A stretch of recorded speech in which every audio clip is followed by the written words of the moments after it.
On my 17th birthday, my girlfriend took me to see Rent, and we sat in the last row of the Nederlander Theater. One, the musical just knocked me out, how fresh it was, how contemporary it was, how moving it was.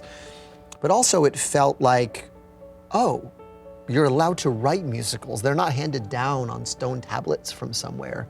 Jonathan Larson wrote this, and he lived in the village, and he wrote about his friends who were dying of this plague that was the AIDS crisis in the 80s and 90s.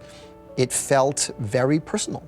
And I think that's when I went from someone who admired musicals to having permission to try to write a musical, because here was a musical that took place today and now, and it told me you are allowed to tell your stories in an implicit way.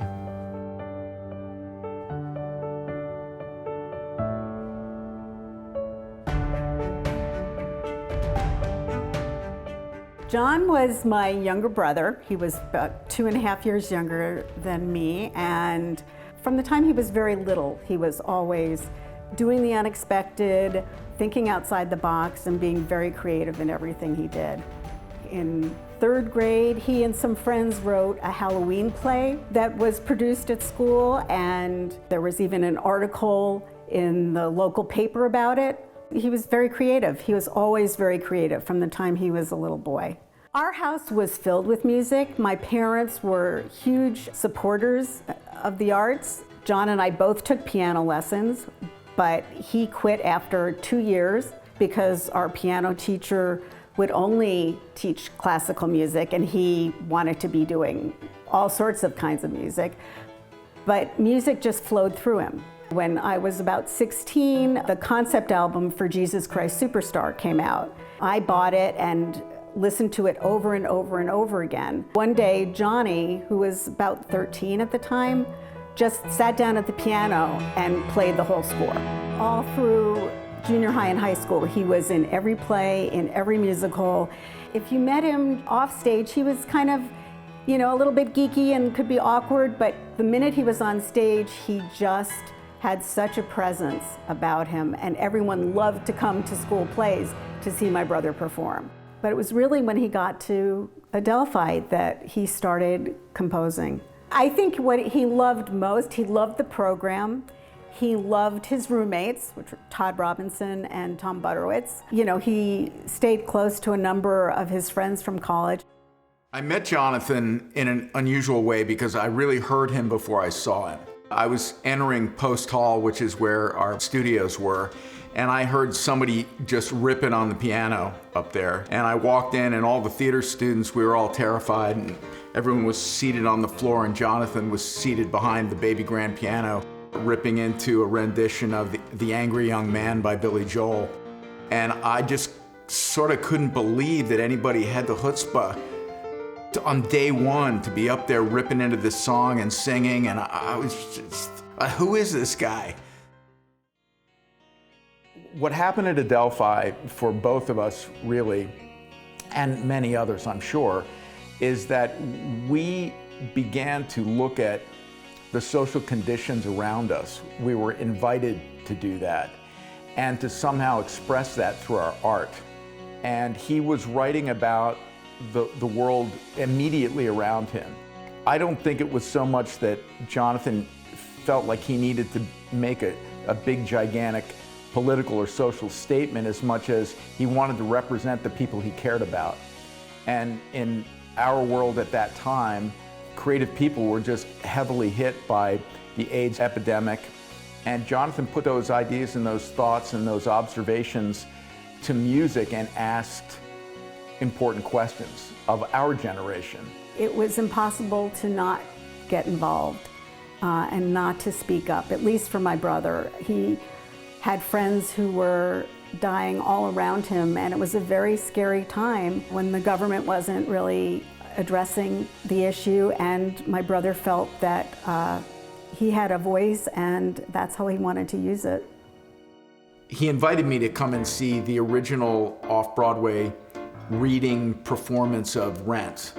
And we took a picture outside. I think I took a picture of him in front of the only poster that they made for the show. And this is it.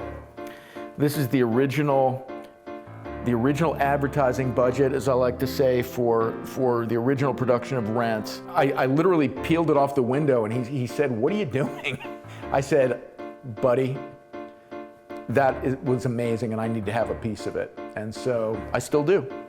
I knew at that moment that he had done something extraordinary, but I will also tell you I had no idea that it would become what it became. And I think a little of that was intertwined with his sudden, untimely death. I mean, it was a tragedy for us, but it made a great story and made people pay attention and focus on what he was doing.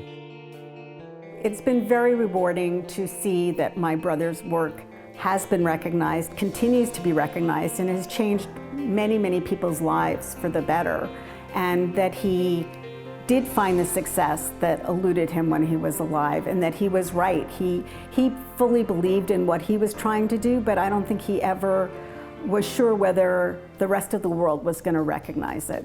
So that has given us great satisfaction as a family and great joy. His legacy is that he influenced so many others.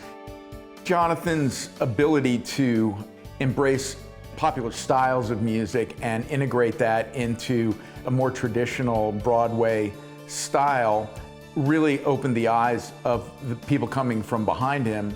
And all you had to do back in the day was go by the Nederlander Theater and look at the lines of kids that were waiting to go inside. That was unusual. And it's because he spoke to a generation of people, really the generation under him. And one of those people was Lin-Manuel Miranda. Jonathan had a thesis that popular music and theater music used to be friends. When I started writing musicals, I sort of went with that thesis because I think he managed it in Rent. And so when I wrote my first show in the Heights, I said, can hip hop be a part of the conversation? Can the Latin music I grew up with at home alongside my parents' vinyl cast albums be a part of the conversation? Can I use the genres that I listen to in my car and also use those to tell stories on stage? And so I think that's the greatest legacy Jonathan leaves us from a musical perspective. There had been rock musicals before Jonathan Larson. There had been pop musicals before, but Jonathan ended the conversation. He was like, these forms and these genres have every right to be here on a Broadway stage. And that continues to inform my work. John was an object lesson in perseverance, and absolutely no one worked harder. He would leave events early and go home and write all night long. I went to see Tick, Tick, Boom at the Jane Street Theater, and here's Jonathan Larson's work again. Again, now I've gotten through college and I've been writing musicals, and that's what I want to do with my life. And then here's this early musical by Jonathan Larson, and what he's writing about is how hard the next 10 years of my life are going to be. He's writing about turning 30, spending his 20s writing this musical that, he's been trying to get anyone to be interested in, and banging his head against the wall of his childhood dream while his friends and his loved ones grow up. And it hit me like a ton of bricks. It felt like a message in a bottle from beyond the grave, from Jonathan Larson saying, this is going to be harder than you think it is, and it's going to be worth it if you love what you do. That's the force with which that production landed on me. And it not only scared the shit out of me, it strengthened my resolve to be an artist. Jonathan Larson has inspired me personally just through his work ethic.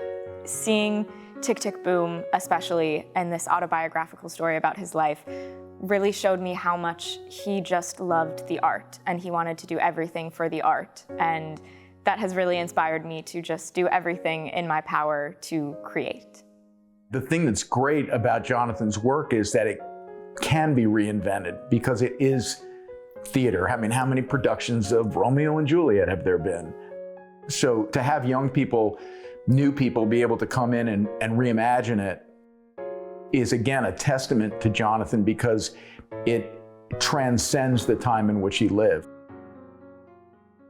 My brother was the recipient of the Barnes Scholar at Adelphi, and that was really meaningful to him and to our family, and it was validation, and he was very excited about it. And we wanted to be able to give back to Adelphi, which was such a really special and important part of John's life, and be able to do for other students what the Barnes Scholarship did for my brother and pass it forward. I think that the scholarship that is being put forth by Adelphi is significant because everybody needs to step up, a hand up. It also comes with a great responsibility. And that responsibility, I think, is for the recipients of the award to learn about Jonathan, understand what it was that he went through, and then to honor his life by living theirs fully and being complete artists.